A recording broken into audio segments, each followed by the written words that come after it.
Okay, well, I'm old enough to remember back when people didn't really know what atheists were. And they were afraid of them and thought they were all communists or hostile in some way. And that's probably one of the biggest things that's changed over time, uh, particularly when the so-called Four Horsemen wrote their books, Hitchens, Dawkins, Dennett, and Sam Harris. uh, there's been a lot more public consciousness of atheists and non-believers in general, and I think the public has admitted that particular demographic, however loosely you might define it, is actually a lot larger than they might have thought otherwise. And if anything, I think that I think they're realizing that the non-believers aren't hostile back. That what we really want is church-state separation. We want the people who believe whatever in the world they believe to be able to do so in peace, and we have no problem with that. And all we ask is just the same. And I think that most reasonable people, which most people are coming around to that. And would you say that you believe in God? What do you mean by God? I think I think a lot of atheists, and atheism simply means you do not have active belief in a particular a proposition along those lines. Now, is there some entity out there that is ultimately responsible for life, the universe, and everything? It may be. Have we seen good enough reason to think that it really is the case versus some sort of a cultural thing that humans made up? And by the way, those two aren't necessarily incompatible with each other. So some people might call that the agnostic position, but one's talking about active belief, the other is talking about whether you can have knowledge of something. And on questions like that, I have to say I don't know. I believe in God because I've experienced miracles and I've talked to God and feel like I have a purpose because God has saved me and given it to me. Do you feel that is true? I believe that people have had an awful lot of experiences exactly the way that you have. Those experiences tend to be deeply personal, and I can understand that. But again, that's the sort of experience though that doesn't really translate over to other people. I don't know what your experience as you had it felt like to you. So, and that's one of the reasons why I favor the freedom for everyone to worship or to formulate their own ideas on that, because everyone's experiences are different. I've had some crazy experiences in my life. In fact, I think it would probably be even more extraordinary if the average person didn't have a certain number of experiences that really make you scratch your head.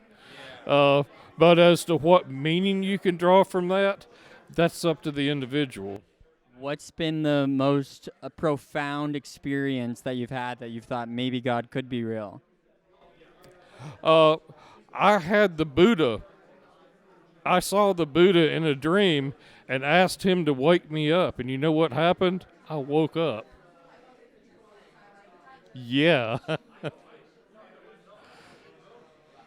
Like I say, crazy things will happen.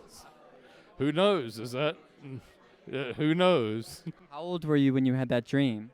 Oh gosh, I was about maybe 29 or 30 or so.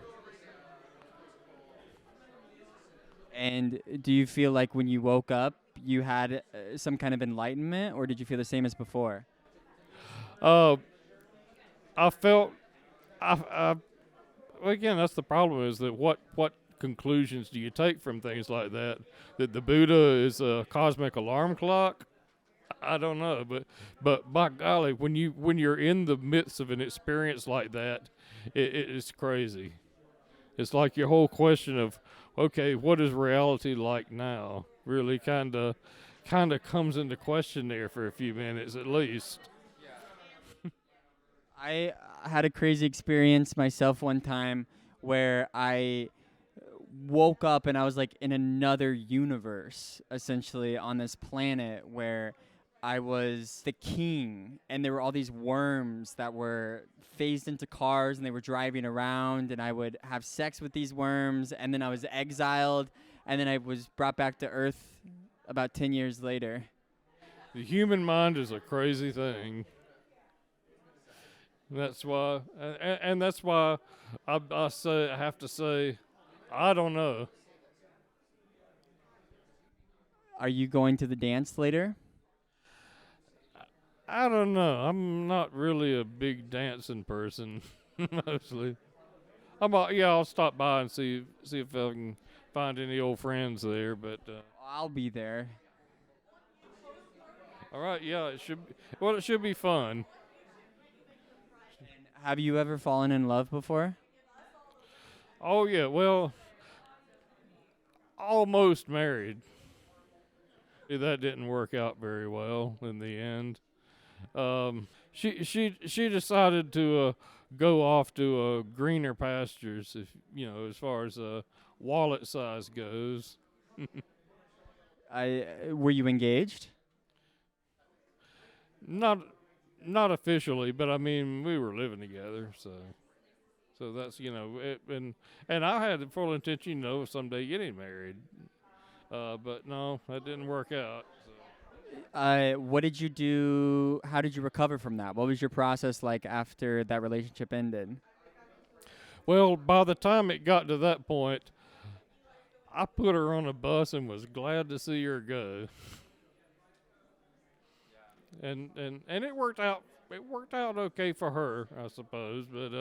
But yeah, sometimes breaking up is yeehaw.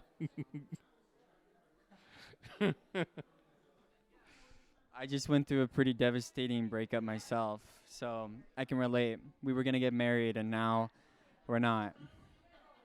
Well, you never know. Reality is a crazy thing. Not getting married to that one person might have opened up the possibility for you to find someone who will work out even better for you in the future. Or it might lead to you getting run over by a truck tomorrow. You never know. Reality is a crazy thing. Have you ever felt like you've been in love with someone who you don't know? Oh, all the time. Yeah, put me in a big enough room and I'll find somebody. But of course, past a certain point, you get old enough, you get enough experience. It's best not to act on it all the time. Would you say that after this conversation, you believe in God more, the same, or less? Uh, Probably about the same. Okay, well, thank you for your time. Have a good one. The school, right? the school Yeah. prayer issue. Yeah, totally. And what they don't say, and what was really unique about that particular decision was it was the first time ever that the plaintiff was an atheist, saying that, hey, school, you don't have the right to subject my children to religious beliefs without my consent. But what they don't say is that long before that particular decision, it had long been a Catholic versus Protestant issue. In fact, that's one of the main reasons why we have separate Catholic schools today, is because of that. I mean, in some cities, there were actually riots in the street over that issue. People were afraid that he would be taken, as president, would be taking his marching orders from the Pope. And that's when Kennedy specifically came out with a message to the nation on that, saying that he believed in the separation of church and state. Yeah. And I think, benefited him at that time. and that was, and that probably was a major factor in him allowing him to be elected. Right. Do you believe that we'll ever have an atheist president? Well, I believe we already have. Joe Biden. You notice how all politicians all claim to be religious, you know? Yeah, yeah, yeah. You ever wonder why the government's going to shit is because it's a bunch of atheists in the White House. True? Well, depending on whether you think Biden is actually running things, that's a whole other question. But no, I was thinking more along the lines of Thomas Jefferson. I really think he is probably as close to what we might think of as a modern day atheist as we've had. Because of we had so many slaves. Actually, those were his wife's slaves that were inherited. No, was that?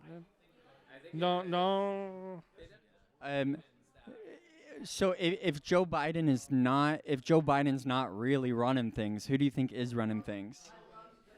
That's a very good question. I certainly see Obama around him quite a bit, and he was the vice president under Obama. So, of course, all that is just speculation. But I mean, we've seen Biden so many times having to be let off of a stage that the poor man's just not there. I mean, I've seen members of my own family that have gotten to that point, and no, they are just out of it. And like I say, the big question is who is actually making the decisions behind the stage. We don't know. Could it be atheists running the thing? Atheists from Mars.